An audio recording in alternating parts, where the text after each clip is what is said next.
जामपुर से deputy bureau chief मोहतरमा नगमा अंजुम की रिपोर्ट के मुताबिक समंदरी थाना सिटी का इलाका 471 रोड आसम टाउन में रात गए 4 मुसल्ला डाकू दीवार फैलांग कर अफजल गुजर के घर दाखिल हुए। अहले खाना के मुताबिक मुसल्ला डाकुओं ने अहले खाना को कमरे में बंद कर दिया। डाकू घर से 22 तोले तलाई जेवरात, 12 लाख रुपए नकदी, मोबाइल फ़ोन और दीगर कीमती सामान लेकर फरार हो गए। मुतासरीन के मुताबिक डकैती की वारदात रात 3 बजे हुई।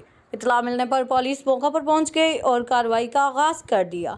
SHO सिटी शाहिद पुन्नू का कहना है कि पुलिस ने काम शुरू कर दिया है, डाकुओं को ट्रेस करने की कोशिश कर रहे हैं। पुलिस ने नामालूम मुलजमान के खिलाफ मुकदमा दर्ज कर लिया।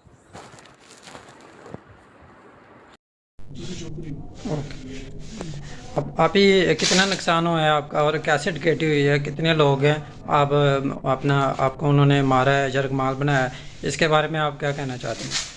25 तोले था भाई जेवर और 15 लाख नकदी और 5 उन्होंने मोबाइल लिए हैं। 7-8 आदमी थे, 5 ऊपर हैं और 3 नीचे थे। उन्होंने फिर मारा भी है, उनको कंट्रोल करने की कोशिश की है ना, तो फिर उन्होंने आगे से मारा भी है। तो टाइम क्या था? टाइम 2:30-3 का टाइम। आपने पुलिस को कॉल की तो पुलिस की क्या आपकी मदद आपके साथ रही थी? नहीं पहुंचे। काम 25 ਤੋਲੇ ਸੋਨਾ ਸੀ ਤੇ ਉਸ ਤੋਂ ਬਾਅਦ 15 ਲੱਖ ਰੁਪਈਆ ਸੀ। ਇਹਨਾਂ ਨੂੰ ਅਸੀਂ ਦੇ ਕੇ ਜਾਨ ਛਡਾਉਣ ਦੀ ਵੀ ਕੋਸ਼ਿਸ਼ ਕਰਦੇ ਰਹੇ, ਮੰਗਦੇ ਰਹੇ, ਸਾਨੂੰ ਕੋਲੋਂ ਦਿਓ। ਸ਼ਾਦੀ ਦਾ ਜ਼ੇਵਰ ਜ਼ੁਵਰ ਸੀ, ਉਹਨਾਂ ਨੂੰ ਮਤਲਬ ਕਿ ਸਾਰਾ ਕੁਝ ਅਸੀਂ ਦਿੱਤਾ। ਫਿਰ ਅਸੀਂ ਆਖਿਆ ਚਲੋ ਕਿਸੇ ਤਰ੍ਹਾਂ ਸਾਡੀ ਜਾਨ ਜਿਹੜੀ ਹੈ ਬਚ ਜਾਏ। ਉਹ ਦੇ ਕੇ ਤੇ ਲੈ ਕੇ ਤੇ ਫਿਰ ਉਹ ਹੀਰੋ ਬਣੇ।